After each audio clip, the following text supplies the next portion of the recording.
Good day, folks. This is Greg Judy at Green Pastures Farm. Today, Joel and I are out.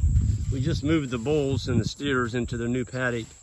And we are on the new farm that Jan and I purchased in March of this year. It was the farm they were going to put home sites on. So basically what we did is we saved a subdivision here. There was going to be 17 houses, and now, well, there's still 3. It's going to be on the far east. But Joel, we're looking at some beautiful pastures this morning. You were just making the comment, everything here is vegetative. Yeah, we got a good enough graze here last time that it trampled down all the seed heads that were here, or it took a bite off of everything, so everything came back real green and vegetative. Even the fescue is all leaf. Yeah. And there's a bunch of white clover in here. You were walking down here, you saw bird's foot and... Yeah, oh, here's a bird's foot trefoil. Oh yeah. There's your beggar's life. There's your trefoil. Yep. There's lesbidiza. Korean lesbidiza right beside it. And then we got all this beautiful big blue. I mean, folks, it's a dang forest in here, big blue. You made the comment a while ago, you saw the bulls and you said you couldn't believe how much weight they've put on in the last month. Yeah, they're just growing like crazy. And then you made another comment I thought was interesting to share with the folks about, we really haven't seen a summer slump. Right. As the cool season started to taper off, so much warm seasons have just gone crazy with all the lesbidiza and big blue stem in here. Yeah. They just never slowed down. Yeah, there wasn't a fall off. Not at all. I was telling you, there actually might be a pickup in weight gain because the big blue stem has no endophyte toxin in it. And so the cattle are probably just cranking weight on. Yeah. And then the Korean lesbidiza, it's vegetative. It's that's their protein source. That's the legume part of it. And even if it's a little thick, I mean, this is just unbelievable. And this looks like we brush hogged it, doesn't it? Yeah. And if you go where they just grazed, they clipped it off evenly. Let's walk out here and look at that. I know, folks, we got wind. You windy people that complain, just turn the volume down. Look at that. Looks like you took a brush hog and mowed it. Yeah. There's a few big blue stems, but nothing at all, really. Look what they did to the leaf. So they left the stalk on. Look at the leaf section down in there. They just nailed it. There it is, all chewed off. The actual leaf section. And there's still enough ground cover. We got a rain yesterday, and I bet none of it ran off. Yeah, I don't think it did, Joel. I think we caught it all right here on the sides of these hills. Well, we both made the comment the posts are going in easier this morning, the step ins. You can tell a difference just in one day. So we got lucky, folks. That 5/8 of an inch rain we got yesterday, we weren't expected to get. We're not going to turn it down. But yeah, this is just, well, you can see where we're going. That's all big blue over there, folks. It is pretty much dominating this whole featured landscape. And what's kind of cool is you go out to the road out here, the whole roadside is solid big blue. So I'm thinking we're just reinvigorating the seed bank that was here. And you know, Brian, the previous landowner that actually ran cattle here, he was telling me, you know, the big blue is just phenomenal on this farm. And I asked him, why does it grow on the sides of the hills? He didn't know. He said, I don't know why it does that, but we're not going to turn it down. It's neat that the Korean lesbidiza kind of fills in the poorer ground where the fescue isn't as strong. Right. So even the spots that aren't as good for cool seasons, once it warmed up, they're producing as good forage as anywhere else, or even better sometimes. Well, remember, Joel, when we put in the new fence right over here between us and this new guy?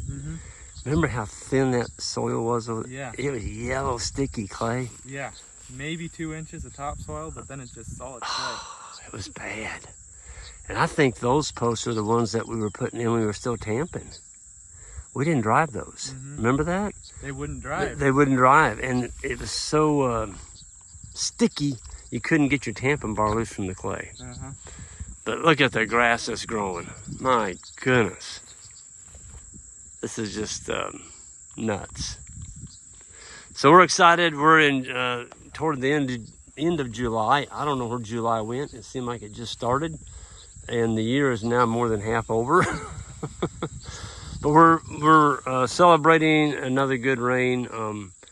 I think this is the best growing season that I can remember, possibly in my entire grazing career. We've had more rain, but that was detrimental because we got so much rain. This year, we've been getting rains right when we need it. And, you know, you can't do that every year. So when you get it, enjoy it and partake in the joyous of rain. You can't complain with pastures that look like that. No, and we're not pugging our pastures. I mean, I feel bad for some of the people down south in Kentucky, Tennessee. They said it rained so much that the cattle, you know, really wore the pastures out. One thing that is helping us is our cattle are lighter weight, so they're not pugging the land. But yeah, they're cranking on weight, and we're happy to partake in that festivity. So I'm just gonna shut up and make a circle around this new paddock we're going in, and Joel and I are gonna put in another one. Just show you what the steers are gonna be eating. Steers and the bulls. I mean, look at this. It's just, folks, this Lespedeza is as tall as my boot. And it's all through here. So like Joel was saying, they can reach in and get some of this big blue, and right underneath it is a Korean Lespedeza. Wonderful, wonderful stuff. And of course, you know, Joel was explaining that they didn't take it all. They left a good residual after, so the rain stayed up on the hill. It didn't wash down to that draw and end up in the creek. It stayed on the land, and that's critical. This is crazy right here, Joel. Look at this. Yeah. So that grass is so tender that the steers and the bulls actually reached under it and got them a bite of that. It's not like they were starving. They No. passed up some stuff there, too. Yeah, but this, you know how it is. It's always that better. hasn't even gone to seed at all. Yeah. Wow, look at that. That is crazy.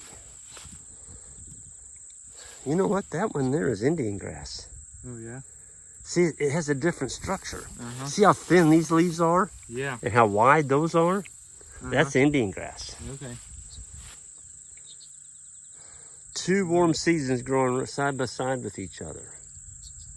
It's nuts. And then we got some little meadow foxtail out here, very tender. Cattle, I noticed when it's that tender, they eat it like candy. And so that's a summer annual that comes up. Some people have crabgrass. We have this little meadow foxtail thing, and the cattle just devour those.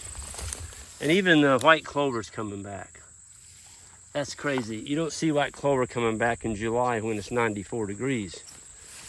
But it is. It is. So with that, I'm going to go ahead and sign out here. We're going to put in another paddock, and y'all have a good one. And we'll see y'all down the road. I did want to give a plug. We just got our flyer yesterday for Northern Ireland. There's going to be a regenerative conference there that I'm speaking at. There's going to be several other speakers.